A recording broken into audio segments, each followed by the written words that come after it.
Yeah. I think so too.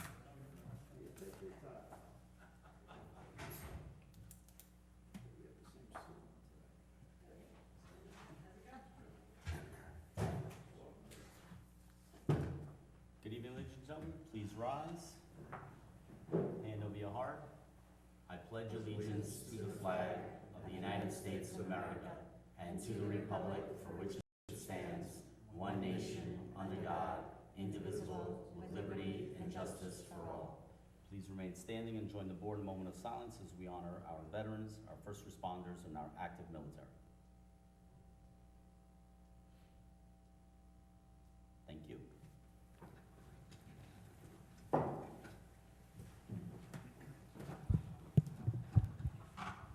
Good evening, ladies and gentlemen. We have a brief work session before we move into our public meeting. I'd like to point out that trustees Solosky and Clark unfortunately could not be with us here this evening, so you just have the three of us. I'll entertain a motion for approval of bills and payroll. Motion. Motion by Second. Deputy Mayor Sartori, seconded by trustee Casado. All in favor? Aye. Aye. Any opposed? Motion carries. Ms. Pardo.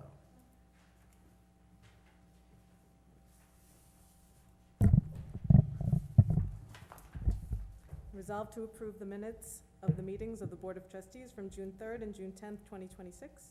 I'll entertain a motion. Motion. Motion by trustee Casado, second Second. Second sorry. by Deputy Mayor Sartori. All in favor? Aye. Any opposed? Motion carries. Resolved to approve a 3-year renewal for a pistol range license issued to Britt Firearms, 89 Mineola Boulevard, Mineola. Entertain a motion. Motion. Motion by Second. Deputy Mayor Sartori, seconded by trustee Casado. All in favor? Aye. Any opposed? Motion carries. Resolved to approve a license for Jose Miranda to operate one taxi cab in the village of Mineola for a fee of $150. Motion. by trustee Casado, second Second. by Deputy Mayor Sartori. All in favor? Aye. Any opposed? Motion carries. And resolved to authorize the clerk of the Justice Court to attend the 2026 New York State Association of Magistrates Court Clerks Annual Training Conference, September 27th through 30th, 2026, in Albany, New York.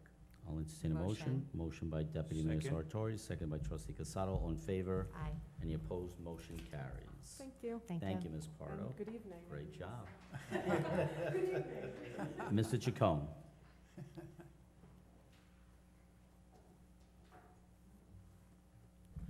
Good evening, Mayor, Board, John G. Good evening. I have one item tonight, resolved to approve fiscal year ending 25-26 budget transfers in the pool fund in amount of $99,038.66. Okay, entertain a motion. Motion. Motion by Deputy Mayor Sartori, seconded by Second. trustee Casado. All in favor? Aye. Any opposed? Motion carries. Thank you, Mr. Chacon. Thank you. Thank you. Mr. Palumbo.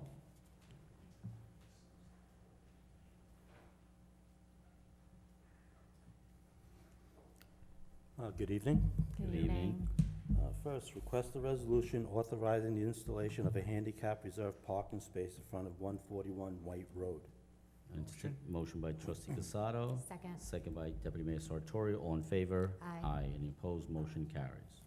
Request a resolution authorizing the following vehicle to be declared surplus and removed from the village active inventory.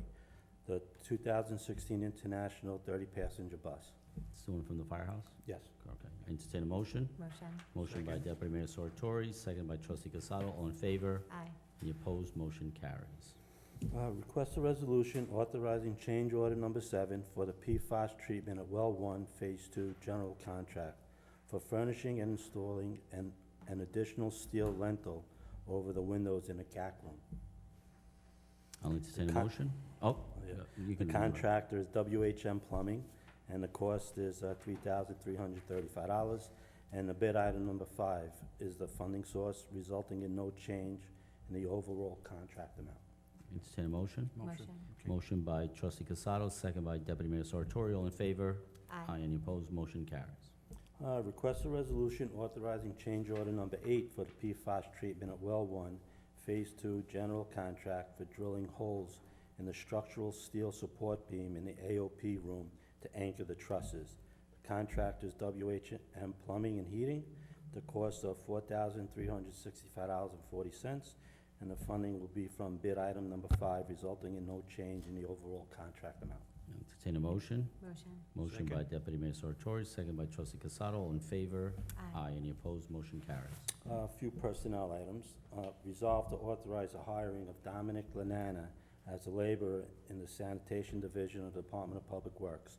The workdays and hours are Monday through Friday, 7 a.m. to 3:30 p.m., with the starting salary according to the collective bargaining agreement. Right. And this is to fill a vacancy as a result of a retirement. Entertain a motion. Motion. Motion by Trustee Casado. Do I have a second? Second. Second by Deputy Mayor Sartori. All in favor? Aye. Any opposed? Motion carries. Request a resolution authorizing the posting of a labor position in the Parks Division of the Department of Public Works. Okay, entertain a motion. Motion. Motion by Deputy Mayor Sartori, seconded by Trustee Casado. All in favor? Aye. Any opposed? Motion carries. Request a resolution accepting the resignation of Dennis Gustavos and authorizing his benefit time payout in accordance with the collective bargaining agreement. Okay, we wish him well. Entertain a motion. Motion. Motion by Deputy Mayor Sartori, second by Trustee Casado. All in favor? Aye. Any And finally, Motion carries. request a resolution authorizing the posting of a water plant operator in the Water Division of the Department of Public Works. That's for the resignation that was, just okay. resigned, yeah. Entertain a motion. Motion. Motion by Trustee Casado. Second. Second by Deputy Mayor Sartori. All in favor? Aye. Any opposed? Motion carries. That's it, thank you. Okay, thank you, Thank Mr. you. Palumbo.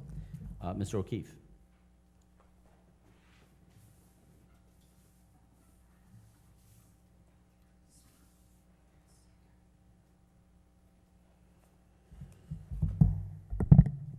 Good evening, everyone. Good Good evening.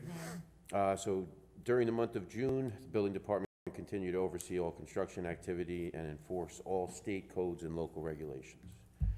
During that month, we issued 92 permits total and conducted 72 inspections.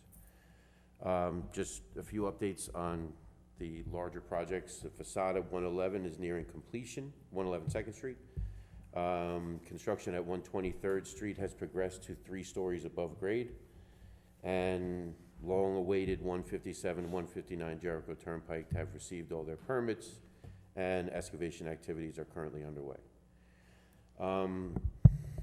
One thing to touch on, I'm picking like the best weather to do it, but with the summer season underway, we would like to remind residents that all swimming pools require a permit and must comply with current New York State residential code, including the applicable safety barrier, fencing, gate, alarm, and all electrical requirements.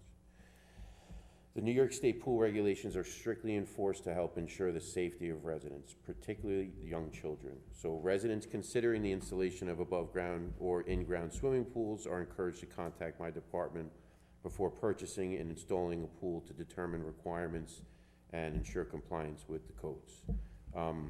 Pool code is like the one code that changes drastically through each edition, and it's based off a tragedy, so it's one thing I'm very strict about. But that's all I have tonight. Okay. Thank you. Any questions? you. Thank you. Thank you, Mr. O'Keefe. Mr. Gibbons? No report, Mayor. No report? Okay, I'll entertain a motion to close the work session. Motion. Motion by Second. Deputy Mayor Sartori, seconded by Trustee Casado. All in favor? Aye. Any opposed? Motion carries. Since it is 7:10, we're going to go right into our public meeting. Want to wish everyone a happy and safe 4th of July weekend this weekend. It is the 250th anniversary of the Declaration of Independence, so there's going to be a lot of fireworks. There's going to be, I'm sure, a lot of celebrations. It's going to be very hot, so please be safe, be smart. It's probably going to be very dry, so again, if you are using fireworks, you shouldn't be, but if you are, please be extra careful because the conditions are certainly prime for fires and things of that nature. So leave it to the pros. Speaking of fireworks, we, the village, will have our annual fireworks display on July 19th as part of our Liberty Festival, which is taking place at Wilson Park in combination with the final of the World Cup, a concert by the Cold Spring Harbor Band, which is a Billy Joel tribute band, food trucks, other vendors, and fireworks to cap off the night. So mark that in your calendars. We'll probably start early afternoon. I believe that the World Cup final game starts at 3 p.m. We will then have the concert following the game, and then we will have the fireworks after that. Speaking of festivals, I certainly would be remiss if in the last 4 years, we've done a lot of different events and festivals. I would say generally most of them were very, very well received. They were very successful, maybe some more than others. However, I think that at this point, the World Cup watch party that we did down at Memorial Park, from what I've received in emails and phone calls and text messages and social media comments, it was a resounding success. The weather cooperated. It was a beautiful weekend. The USA got their first win.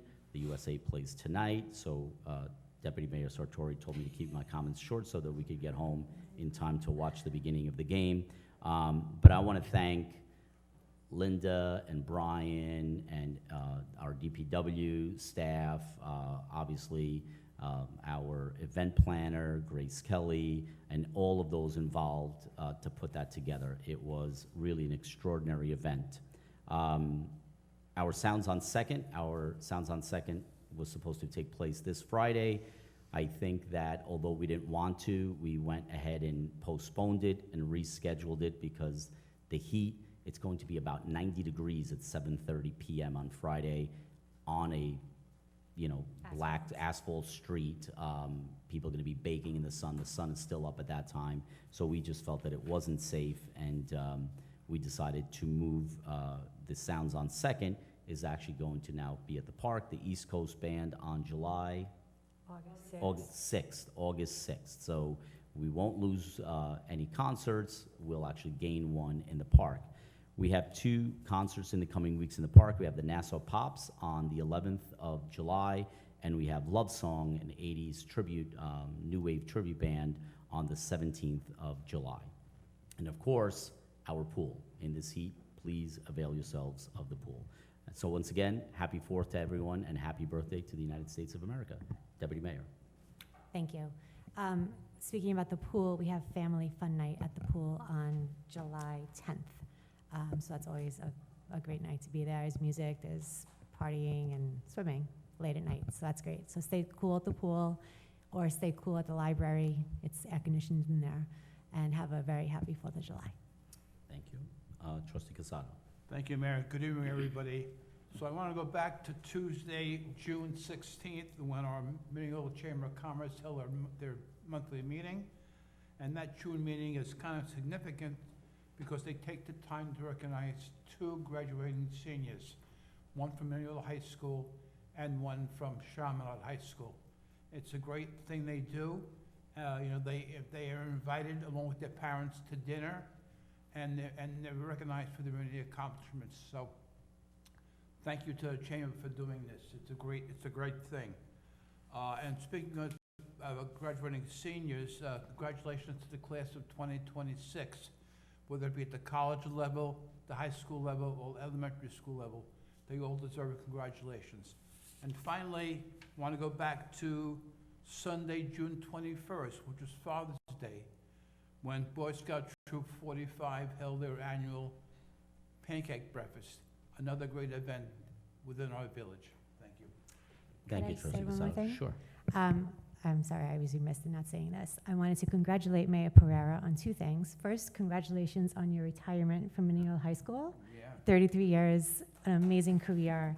You touched a lot of lives and changed them, so congratulations. I also want to congratulate him. Last week, we got the honor of being there to watch him get inducted as the vice president at the NCVOA, it's Nassau County Organization of Villages. So basically, he represents not just Mineola, it's an organization that we all work together with other villages to learn best practices and to work with the state and understand what's better for us versus what the state is forcing us to do. And it's a really good organization of all the villages in Nassau County. And congratulations for being the vice president and representing us there. Thank you. Another, as my wife says, another day out of the house. But yeah, the NCVOA is a great organization. It For is. those of you who don't know, Nassau County has 64 villages, the largest of any county in New York State. And when we speak as one voice, It certainly is heard all the way up in Albany, so it's important that we stick together for home rule, local zoning, local decision-making, push back on unfunded mandates from New York State, and certainly protect us, whether it's in Nassau, because then Suffolk County has their own organization as well, the Suffolk County Village Officials Association, to protect us against, issues that may be involved in New York City. And so it's important. It's an important organization, and they do great work. So thank you very much. And as for the retirement, hasn't hit me yet. 33 years. I went to the graduation this Saturday. I was there, and there were 5 students who graduated who I had this year, who I taught their parents in my first year in the class of '96. So I think it's time to go before I start getting grandkids of kids that I taught. So, and to make room for other people. It was an amazing career. I couldn't imagine myself having chosen a better career. So for those of you who are thinking about going into education, you may not get rich monetarily, but you'll gain wealth in other ways. So with that, Mr. Stellato. We'll open it up to public comment. Hi, this is, lived here for 40 years, and it's the first time I've done this. I haven't been to a village hall meeting. And Welcome. Always welcome. The first and third Wednesdays of the month, we have public meetings. The second Wednesday, we have public hearings, at which you could also speak at, but it has to be about the issue that's being heard. So I wanted to talk to you about the old-growth trees on our block on Wellington Road between Coolidge and Buchanan. You probably have gotten my Yeah, I got it today. letters by now. Got it today. Just read it. Just read it. And- Stamped in at 12:05 today. And I just wanted to say that there's no need to explain to me the scope of the contract or why that contract would require taking of a bunch of our street trees. I want to thank Mr. Frank Giordano for coming to my house and explaining to me, actually went through the whole thing with me, and I understand. I understand what the contract requires. I'm a civil engineer with 50 years of experience in public works contracts, heavy construction contracts. And I heard something that you said, and with all due respect, Mayor, I think it was a June 10th meeting, you said something about that the people 60 years ago made a mistake by planting these trees that grow up 60 feet and push out the curbs and lift the sidewalks. Well, it's more like 80 to 100 years ago they did that, and I don't think they made a mistake. I think they built the character of our neighborhood. When I was looking to move here from Queens, real estate agent was really smart. He took me down Wellington Road from the north. And back then in 1986, it was a canopy of trees on the 2 blocks south of Houston. It pushed me over the edge. It's what made me buy the house on Wellington Road. And believe me, it was a fixer-upper. So it just reminded me of the neighborhood where I grew up, the street I grew up on in Brooklyn that had a canopy of trees, and the street I lived in, Woodhaven, Queens, that also had a canopy of trees. These old-growth trees are irreplaceable. It would take generations to get anything like them back. There are ways with care to try to preserve as many of them as possible. As I said in my letter, I understand that if a tree is unhealthy, it should go. If there's going to be major underground utility work next to a tree, that's understandable that it would have to be taken down. But other than that, there could be things done on a case-by-case basis to try to preserve some of these older trees and to preserve the character of the neighborhood. It's not easy. I mean, I understand. I've done public works contracts myself. You want to make it simple. you want the contractor to come down the street and just do what he has to do to get the pavement in. So what I'm asking is that someone look at this, maybe get an arborist to look at some of these older trees to see if they're healthy, to look at the root system to see if they could be worked around. Anything that would try to preserve some of the character of the neighborhood. And in closing, I'm gonna read you something that one of the residents on my block wrote, a young kid, by the way, and forgive him for mentioning things outside the trees, but I'll read this real quick.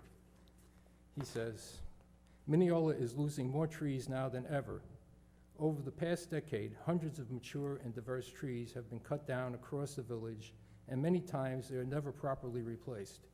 Even when replacements are planted, they're often small saplings of the same limited varieties that provide far less shade, absorb less pollution, and are far more vulnerable to disease and die off very quickly. A mature tree that took 40, 50, or even 70 years to grow cannot simply be replaced overnight. Once the canopy disappears, it takes generations to get it back.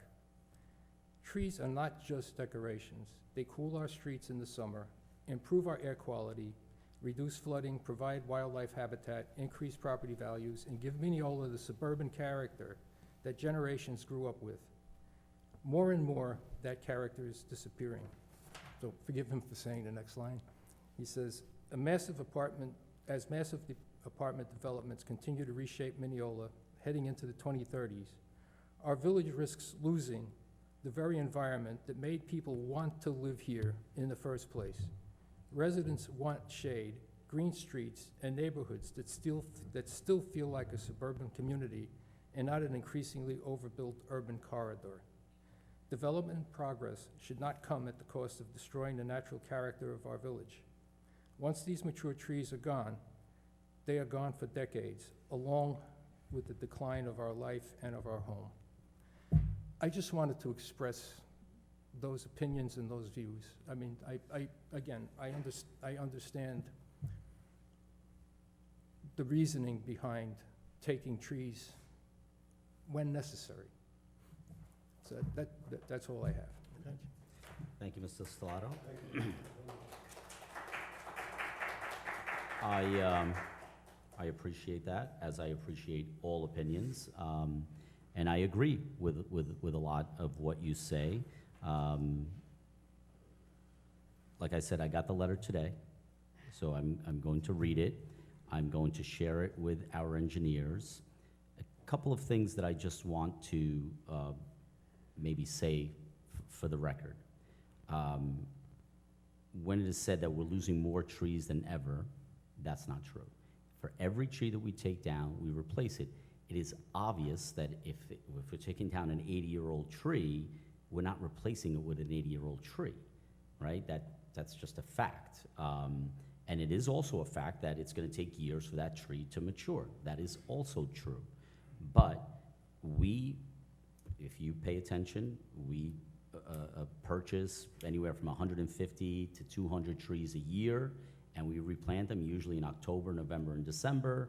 And where we do road work, usually the following year after we finish the road work is when we replant them. So the idea that we are losing trees and not replacing them, I think during Sandy and Irene, we lost close to 400 trees. Every single one of them was replaced. Maybe not in the same exact spot because of water lines, gas lines, et cetera, but they were replaced. So I do want to say that. I also, when I moved here, when I moved to Mineola in 1977, I lived on Main Street. There were no trees on Main Street then. There were no trees on 2nd Street then. There were no trees on 1st Street then. And there are no trees on Main Street, 1st Street, or 2nd Street today. And I say this why? Because when we talk about where the apartments are being built, this is not the tree-lined canopy roads that you're referencing when you first moved here in '86. So let's separate those two things. Furthermore, as part of the New York Forward grant that we were awarded about 3 years ago, $4.5 million, and we've shown schematics here. You can look it up on our presentation on our website. that what we are going to do on Second Street, First Street, and Main Street is widen the sidewalks and put trees where there were no trees. And we're gonna create, green space, because we agree. They're good for our health, they're good to keep, people cool, they're good for the environment. We love trees, I love trees. As far as me saying at the June 10th meeting, and I've said it before about, perhaps the word isn't mistake, but I think that the people who were making the decisions 60, 70, 80 years ago to put an oak tree or a maple tree on a 3-foot utility strip didn't think that eventually that would grow over the sidewalk, that would grow over the curb, lift up the sidewalk, infiltrate your sewer system, cause flooding on the streets because now the water couldn't run down the gutter. So that's what I mean by that. I'm not an arborist or an engineer, right? I'm neither one of those things. I did read your letter real quickly just now, and you did mention how the tree in front of your house is bumping out the curb and it's lifting up the sidewalk, but that it hasn't bumped it out or lifted it up any more than it already is recently. And I believe you. But for every person like you, I have 10 people, and I'll show you the phone calls, I'll show you the emails, I'll show you the tree list of exactly your situation, and they are bothering Mr. Palumbo. When are you taking my tree down? I've been on the tree list for a year. I've been on the tree list for 2 years. I've been on the tree list for 3 years. And actually this year what we did is we are piggybacking on the town of North Hempstead contract to try to catch up on that list. So when I got involved here, if you had asked me what the biggest concerns would be, I would think, of course, taxes and services and, normal government things. Needless to say, trees are probably the most divisive issue that I've encountered here, because half the population wants more trees, save our trees, and if I'm to be honest, I side with that side more, personally. And then the other side, trees keep dropping stuff on my cars, branches fall every time the wind blows. I'm afraid that it's going to fall. You're on notice now. If something happens, it's your fault. I could, Got so, those words. so just like you just read something, I'm gonna read something to you, because I think, if I could find it, I will read something to you that I think will present the other side. I'll try to find it and I'll read it later. But so what I can promise to you is we're going to take your letter, right? And we're going to meet with our engineers and we are going to see what can be done. I read what what the arborist that you hired said.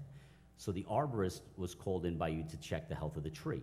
We're not taking down the tree because it's not healthy, right? That's not that's not apples to apples. So, and he mentions about bumping out the curb, right? We can't start, nobody wants to drive like this, right? And I also think you said try to preserve as many as possible. We did that on Wellington, we did that on Garfield. Any tree that doesn't have to come down according to our engineers, we don't take down. And that will be the same thing on Wellington.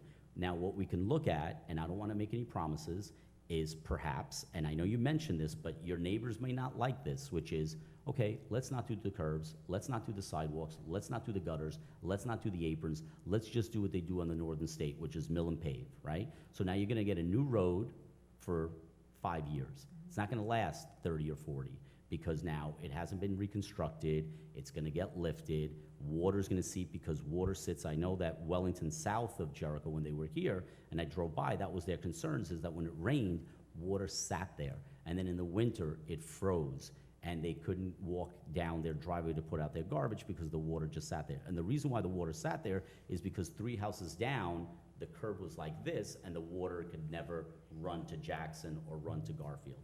So, but again, going back to, you said you're an engineer. I'm not an engineer. I'm not an arborist. I will take this, I will tell our engineers, these are the wishes of the residents. What are our options, right? What are our options? And if they say, because the other thing, and I've said this here, about a mile of road is $1.5 million. We have 36 miles of road. I know everyone wants us to do. There are probably a lot of people listening and saying, hey, if he doesn't want his road paved, I'll take mine, and you can take my tree. So we have to balance all of those things. That area where you live has been a highly neglected area in terms of the road condition and the road service, admittedly. So we're trying to do, perhaps, and correct me if I'm wrong, the most linear feet of road that we've done since I've been here. We're basically trying to combine 2 years' worth into one, right? So we're doing Wellington and Buchanan and Bauer and Marcellus. We're doing that whole entire kind of northwest corner there.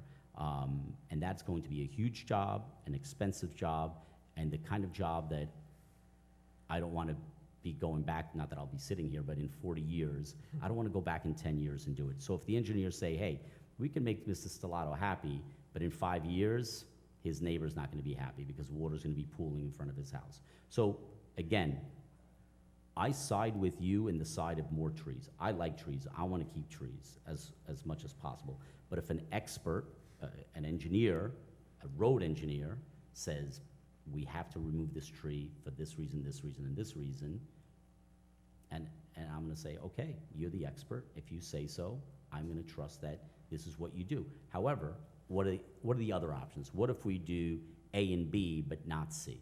So I'll look at that. And maybe your tree is not one of the ones that comes down, although I believe that yours is doing exactly what people complain to me about all the time, which is lifting up the sidewalk, pushing out the curb, lifting up the gutter. So it seems like, it's kind of the perfect storm of a tree that may have to come down. But I'm not telling you today that it's coming down. I'm going to ask the engineers, what can we do? And if they say, well, what we can do is mill and pave, are they okay with that? Then I go back to the residents on Wellington and your section, say, are you guys okay with that? Everybody else is going to get reconstructed roads down to the road bed, new curbs, new gutters, new aprons. Are you okay with us just putting fresh blacktop on and that's it? If that's even a possibility, right? Okay, all right? Well, you may be okay, but, right. It depends. It depends who you ask. I think there's a lot of people. I know it may be difficult sometimes for us to understand, but there will be a lot of people. You know how many people, when we do cut down trees, you know how many people say, now that you cut it down, don't put it back. Okay. And you know what we tell them? Too bad, we're putting it back. We do.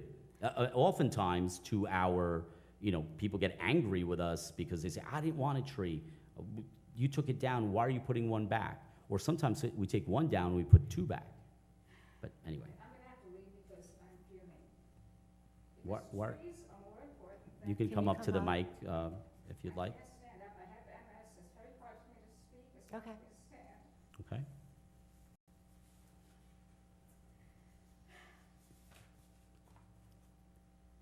Who am I supposed to speak to? Sure. Anybody can speak.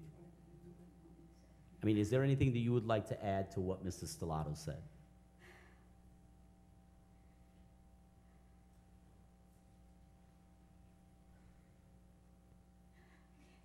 Okay. Okay. Well, we have other speakers, so if you'd like to come up and add something, understand that in our position, we have to balance a number of things. So it's not just what Mr. Smith wants or Mrs. Joan wants or what we want. We have to balance a whole lot of things, from costs to safety to, if we were, and the way that it's been explained to me by the engineers is, if we were to cut the roots on one side of the tree because we have to dig down to put the roadbed in and not the other side of the tree, essentially we've destabilized the tree. We have a storm, it falls on your house or it falls on a car. $500 to have an arborist come in. I understand. I read the arborist. The arborist, okay, Very healthy. right. It has some branches that need to be trimmed. That tree shades my whole house. I am mostly in bed, and the only view I have is my tree. And if that tree comes down, all I will see is black wires and houses. And Or, to me, I see it really, it's really a sin, because trees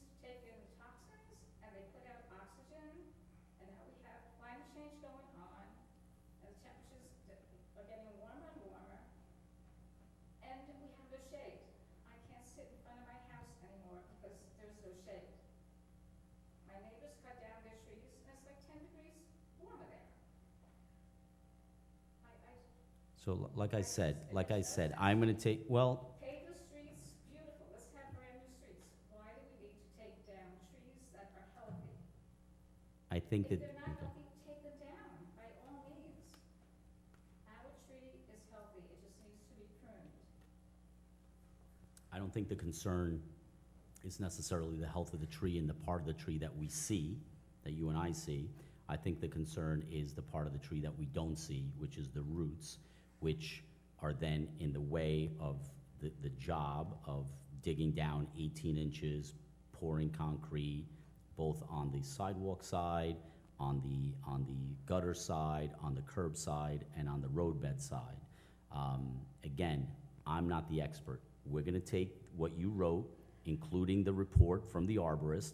We're going to show it to our engineers, D&B, and I'm going to say, what are the options that we have for this road? So I'm not telling you we're cutting down your tree. I'm not telling you that we're not cutting down your tree. What I'm telling you is sometimes,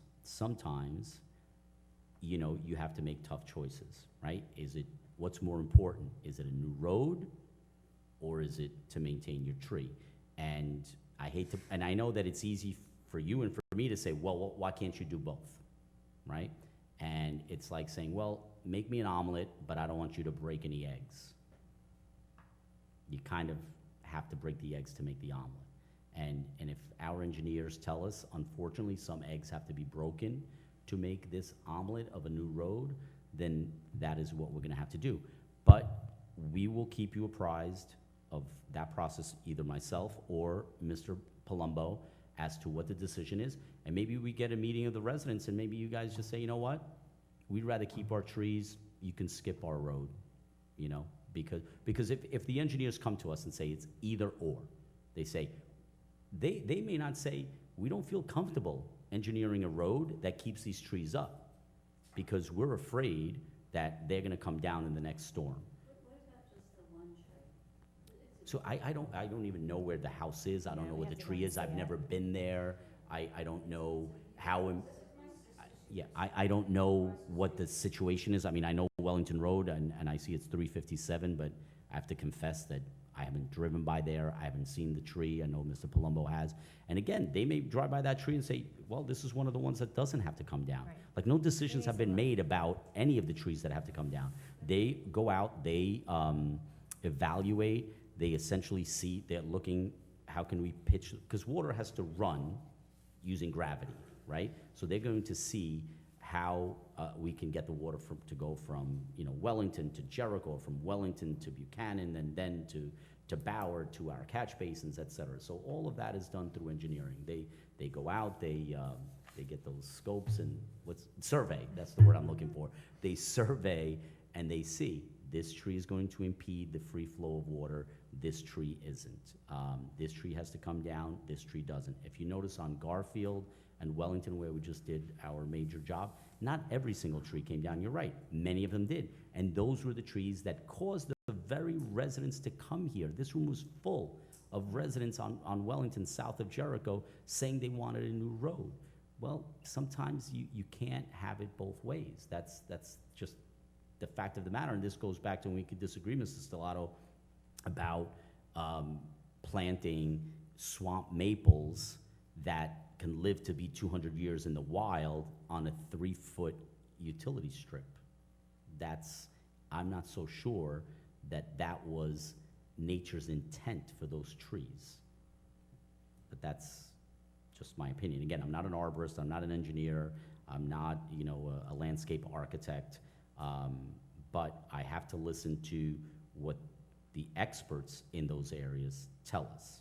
Because in the end, if we do something as a village that we know that is irresponsible, it's unsafe, and it puts us in a position that it will be tough for us to defend later on, because we could save your tree and your neighbor's tree falls on their house, and they say, hey, we never said don't cut ours down. You kept ours up knowing that it would be destabilized once you did the road work, and now it fell on my house. It's your problem. So there's a lot of things to weigh, but Okay, Yep. Mr. Judge, okay, you said you were gonna cut the trees first, and then a year later do the roads, or? no, the trees come down, and then we do, usually over, in the fall, we'll pick up the road now, usually do the curbs and the gutters, and then in the spring, we do the actual, the asphalt, the part of the road that we see, would be done in the spring. The trees will be cut first, Those trees will be the first thing to go.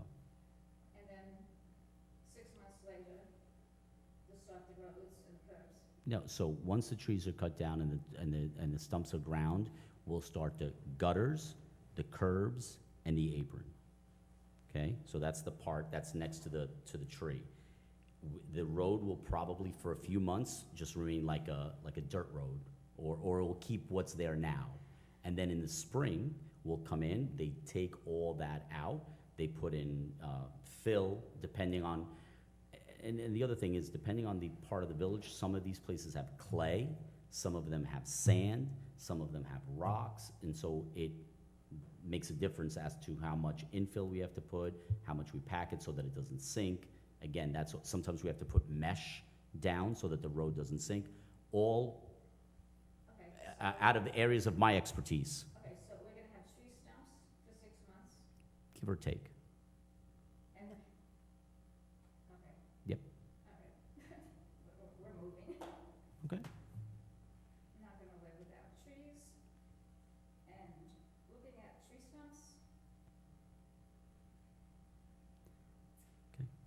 Understood. Birds nest up there, squirrels nest up there, we're gonna be going into people's homes there, and forget it, I need to live in a green state where they Okay. honor trees.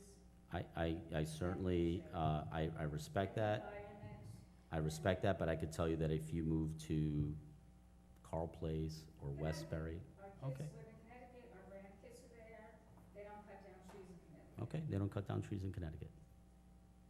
That's great. So I'm very upset about this, this is the way it has to be. I don't know what you're upset about, because we haven't said that we're cutting, Because I have a beautiful 100-year-old tree that shades my whole house. and we have not told you that we're cutting it down yet.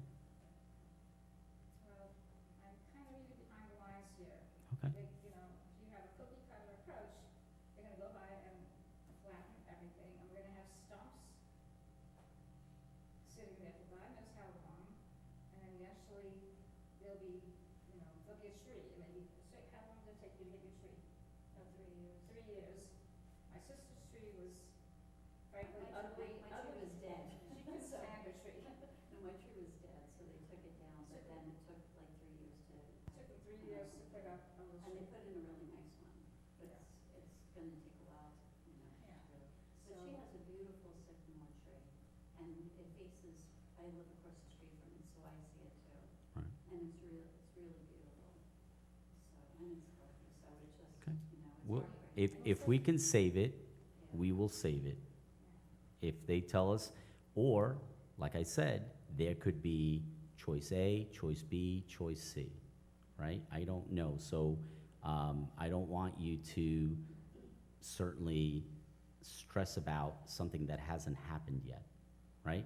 I think, or, like I said, we can skip that part of Wellington, and I'm sure that somebody else in the village would appreciate their road being repaved, because I can tell you that I get phone calls, emails, you know, all the time about, you know, there are many people in this village that wish they were in your position this year, because the way they look at it is you're getting a brand-new street, a brand-new apron, a brand-new curb. Long enough to enjoy the shade of that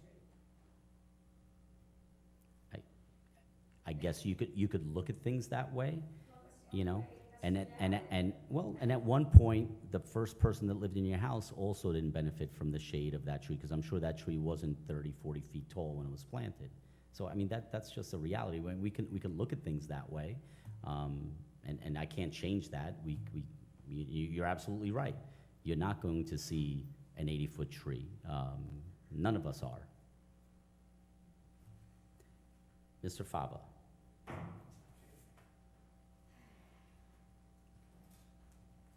you. Hi, how are you? So you had already mentioned Barrow Place. Mhm. That's where I live. Yep. There's been a couple of times where I've made a couple of phone calls, actually, to Lenny Palumbo. Yep, that's him. And he's replied back. The only thing is that what we have on our street, on Barrow Place, I don't know if you recall or not, fully attached homes. I know. They're all Tudor homes One and of, everything one of to the that effect. nicest areas of Mineola. Yeah. I love it. So I've been there since 2000, the end of 2002, coming from Brooklyn. And we moved out there. We love the spot. The only one issue that we're having, as the years pass, the street, and no offense in terms of the whole situation about the trees, the roads on that block, and even the block after that, have been, it's getting worse. Now, I appreciate the fact that they come, they fill in some of the holes and everything. 2 weeks later, and not only that too, I just noticed between Coolidge and Harding, at the end of the block, now on the corner right closer to Harding, there's literally a 3x3 pothole that's there. I mean, people are literally, it's coming to a point where people, between their cars and everything else. Now, the unfortunate thing is on our parts of things, we don't have driveways that are in the front. We have the public driveways that are in the back and such like that, so not everybody uses them as driveways. So because of that reason, the only thing I ask, because what's been happening is that every time I'm calling, it's getting pushed back another 6 months, another year and stuff like that. As you can tell, no one else on the block has come except for me, because they just feel like if they come, it's gonna fall on deaf ears. Yeah. So because of that reason, I know that you mentioned my block while you were talking. I was like, oh, I says, okay, so something may be happening and such, which is I'm gonna great. give you one better. Go Your ahead. block was the genesis of us doing the whole entire area. Yeah, In I other mean, words- it in looks other like, words, Your right. block was by far the worst one. And as we try to do, as we just did with Wellington and Garfield, economies of scale. So we don't want to do your block and then go to the east end of the village and do a block, and then go to the Right. southeast end of the village, do another block. We try to economize while we have the machinery there, while we have them there, it's obviously Right. cheaper. So your block was gonna get done, Okay, right? That was a guarantee. I know several people who live on there, and frankly, you didn't even need to come here for us to well, I to figured, realize that. Once we got your block, which is a relatively short block, I went to Mr. Palumbo, I said, okay, what else is around here? Coolidge is terrible, Wellington's terrible, Marcellus is terrible. We're going to try to get 2 years' worth in this one area where we can do probably close to 2 miles of road in one shot, Okay. over the course of 2 budget years. But absolutely, Bauer's getting done. Now, you did mention something, and I want to be clear, and I want to go on the record, because people come here and they want their road done, and then when we do the road, they complain about dust and parking Right. and noise and construction vehicles. Again, eggs and omelets, Sure. right? There's gonna be some inconvenience, there's gonna be Oh, it's some gonna be major, yeah. short-term Yep. pain, and the fact that you guys don't have a driveway, we're gonna work with you to find solutions where you can park. Maybe we get you guys together and figure something out. all right, But I can tell you that perhaps for weeks, most of the time, when they leave at night, you could park on the street as Right. long as you move. But there is going to be some pain, sure, for sure. Yep. But then your road will be done, and again, neither one of us will have to ever worry about the next time it's done. Right, right. Hopefully. But your road is at the epicenter of this project. Well, with that being said, is there like a time frame as to when you guys may be, because I do know that National Grid has come already, Mhm. because I know that that had to be done first, in terms of the pipings. Yeah, they're good, yeah, that,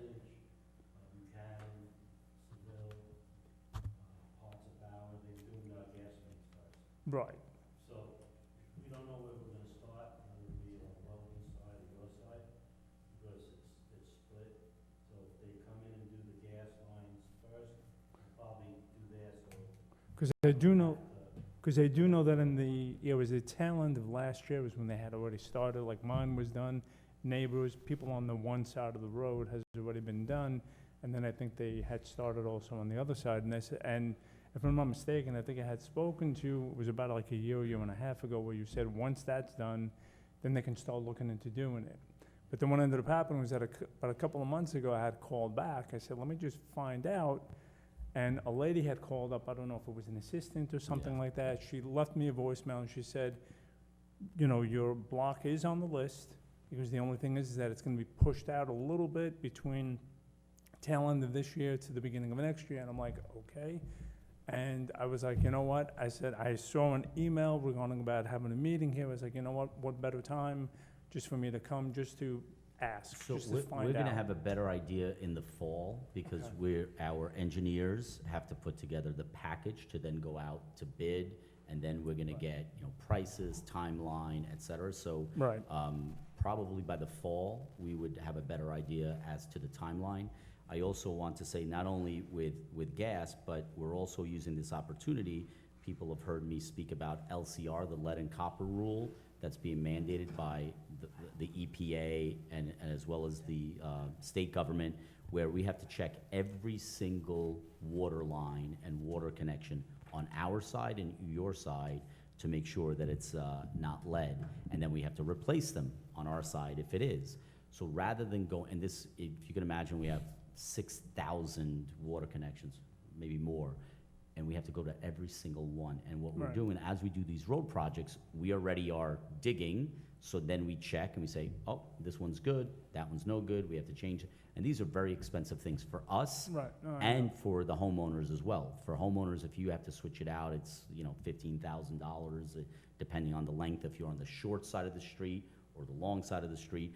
But, so there are a number of moving parts between gas lines. I just had the gas lines done on my block where I live. They dug up, you know, little square holes all over the place, and they just came back today and they patched up sidewalk flags where they ruined them. They patched up driveways where they ruined it. They patched up the road where they ruined it. I happen to live on a county road.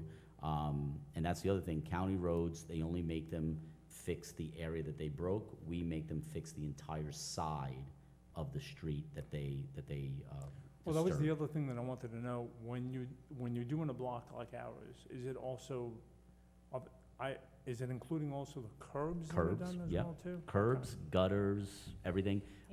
You don't have aprons, so Right. it won't be aprons.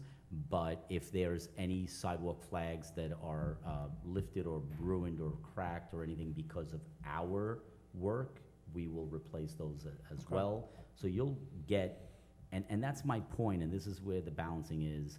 Like, as long as we're doing it, let's do it right to last Right. for another 40 years. Right. Because just, you know, kind of putting lipstick on a pig, I mean, how many times have I driven on the northern state, and it seems like every year they're just repaving it, because they're just doing mill and pave, they're just, you Right. know, and obviously the state's got a lot more resources than we do. But yes, your road is definitely on it, you have every right to demand it, and I'm sorry that it took that long. No, as long as we have a time frame that's on there, and I can even, you know, spread the news to the people on the block that, you know, probably, hopefully by what, October, November, I can call you back? Yeah, Yeah. Because I do know that the Coolidge spot, there was like a certain section that they actually paved themselves when it come down to it. And look, and it's great just driving on that one span of like the 20 feet, you know? Okay. All right, so very good. Well, thank you. thank you, I appreciate it. thank you. So I Appreciate can it. call you back, you said October, November, just to get a better. Yeah. Okay, very good. Thank you. Thank you very much. Thank you. Ms. Odon? O-D-O-N? That's, Oh. no, you good? Professional grade fireworks on our streets, is what you put here. Obviously, fireworks are illegal. Call the police. Those are the people that would, be, able to enforce, the village, although we do have code for noise and things like that. We do not have enforcement power, so I would say this weekend, if you see people doing professional grade fireworks on your street, obviously we don't condone that, we don't permit it, we don't allow it, we don't want it, but call the police. We call the police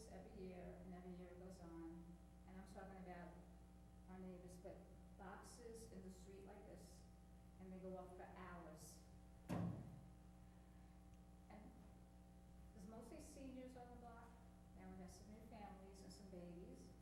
Everyone has pets. And people like me live in a neurological disorder. It's extremely agitating. I understand. And it's illegal.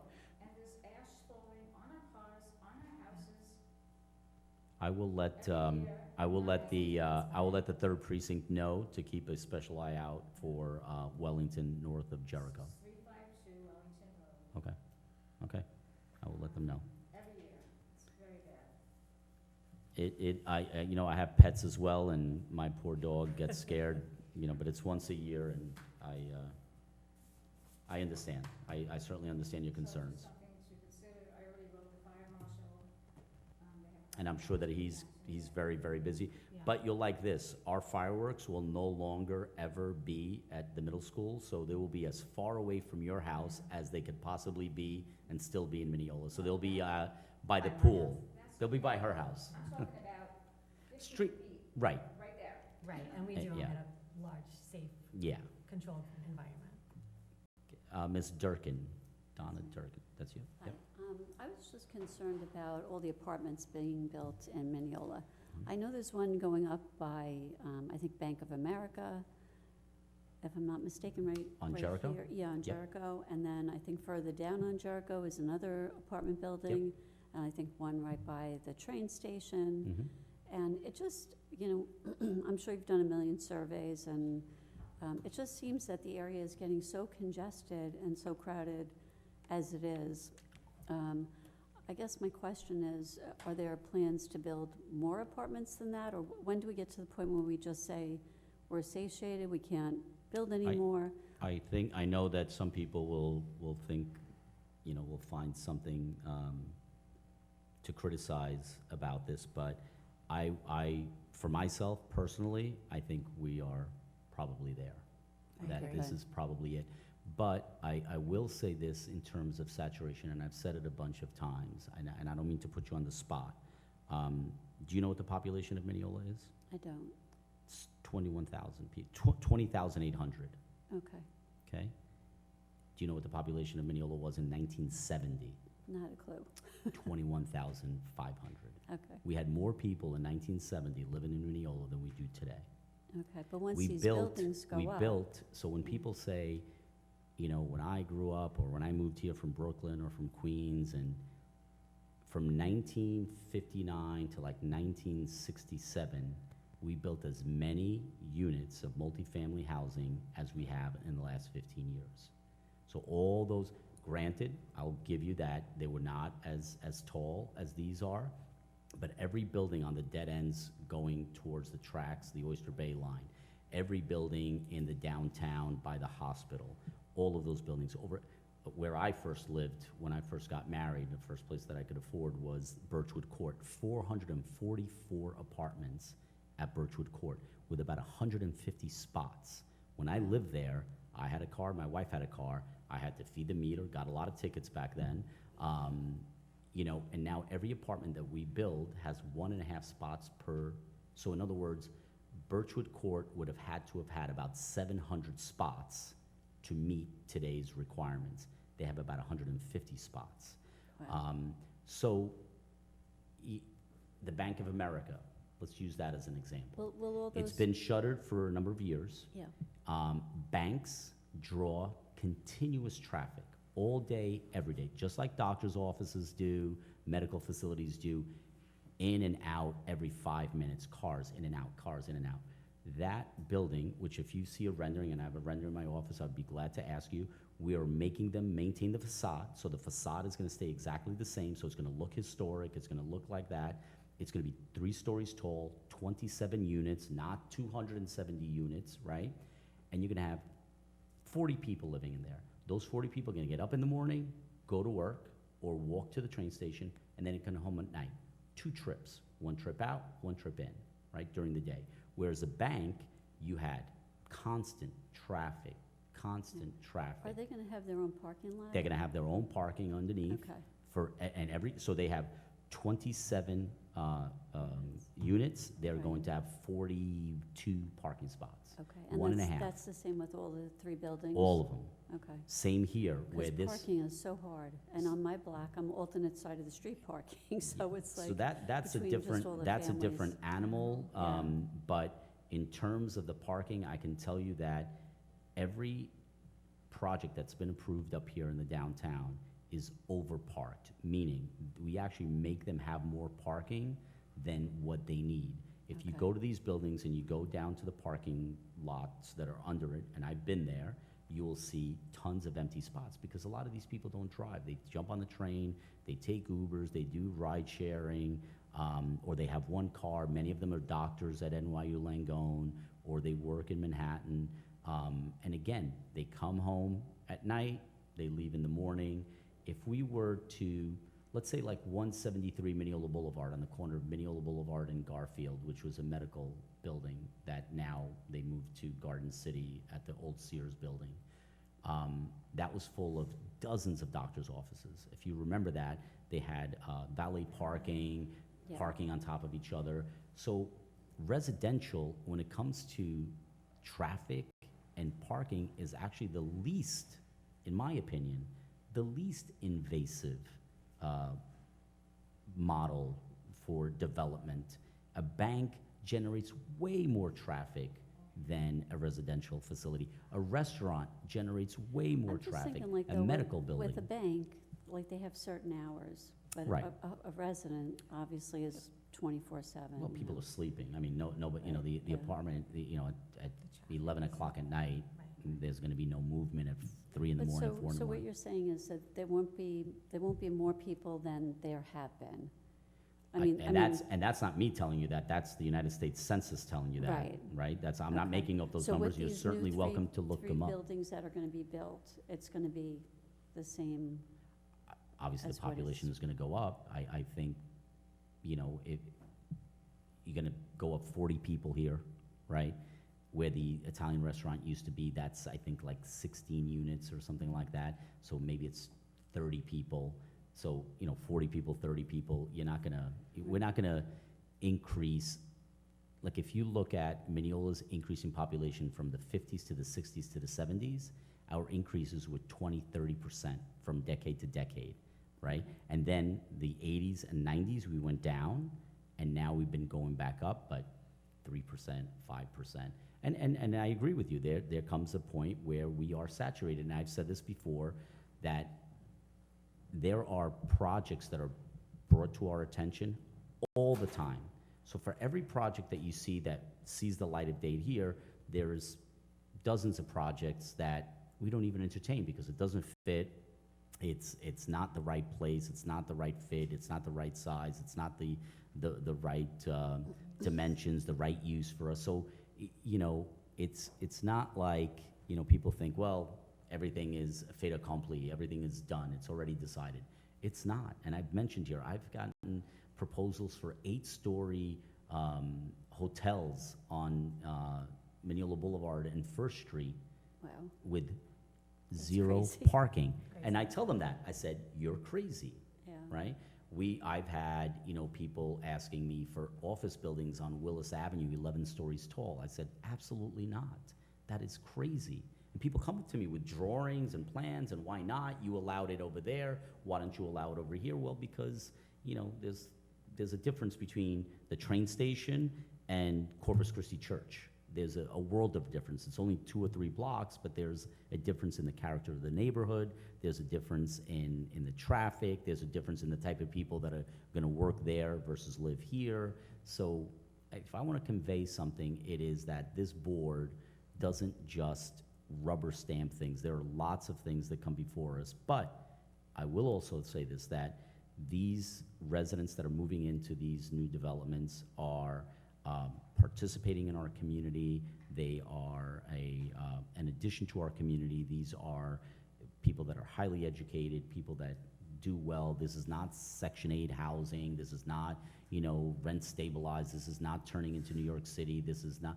these are the people that we want for our neighbors. These are good people who are coming to our neighborhood, maybe end up buying your house, maybe when they start a family, or we have situations where people sell their house in Mineola and move into these places because they don't want to worry about trees and sidewalks and fireworks and all the things that come with home ownership. So, and I certainly respect everybody's opinion. People who think that we've developed too much, they're certainly entitled to their opinion.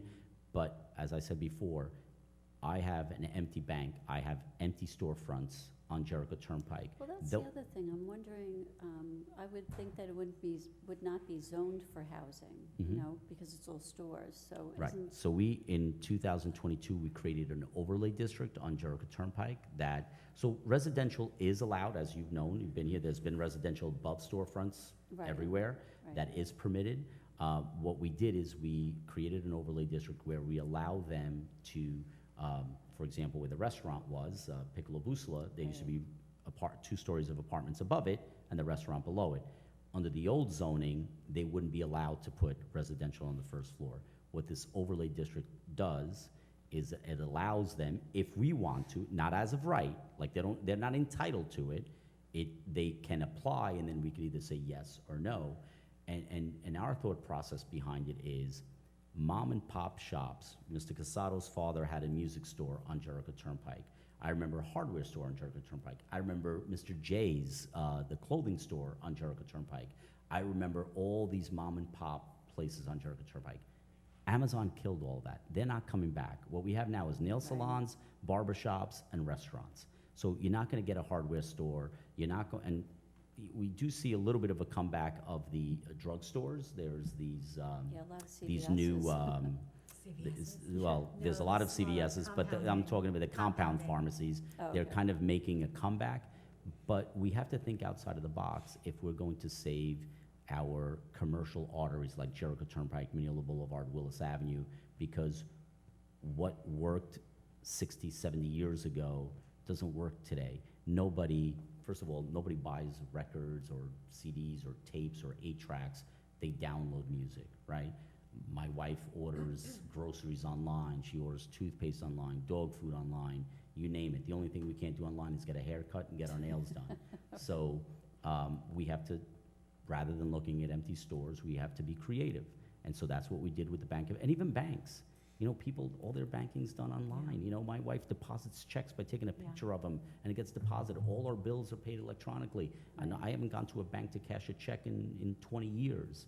So even those types of facilities are really kind of dying off. So, Okay. and I So- apologize, the US is 009 minutes in. That's okay. So you think we're saturated now? I You think, we're I good? think we're pretty, Okay. as far as I think so. large-scale developments like the ones that you just mentioned, I would Okay. say that there is really no spot left for that. Good, okay. Thank you. Okay, thank you, I appreciate it. Thank you for coming down. So Ms. Durkin we have, Ms. Odom we have, Mrs. Salato, Mr. Fava. Anybody else wishing to speak? Are you here for a merit Badge. badge? Which one? I'm here for communications. Communications, all right, One requirement, so okay. trying my best, taking notes, answered all my questions. I think we did a lot of communicating communicating. today. Yeah. Very good. Where do you live? I live in Roslyn. Roslyn. I come to Mineola because they got a great troop. The best troop. Troop Yes. 45 is definitely the best troop. Do you have a sidewalk in front of your house? Sidewalk, yeah. Yeah. Do you have trees? Moore Avenue. Do you have trees? Trees? They big? Yeah, Okay. All right. a lot of trees. Good. Excellent. Very nice. Well, if you need me to sign something, I'll sign something. But yeah, Troop 45 is awesome. We love Troop 45, the best troop by far. So I'll entertain a motion to close the public meeting. Motion. Motion by Deputy Mayor Sartori, seconded by Trustee Casado. All in favor? Aye. Any opposed? Motion carries. And go USA.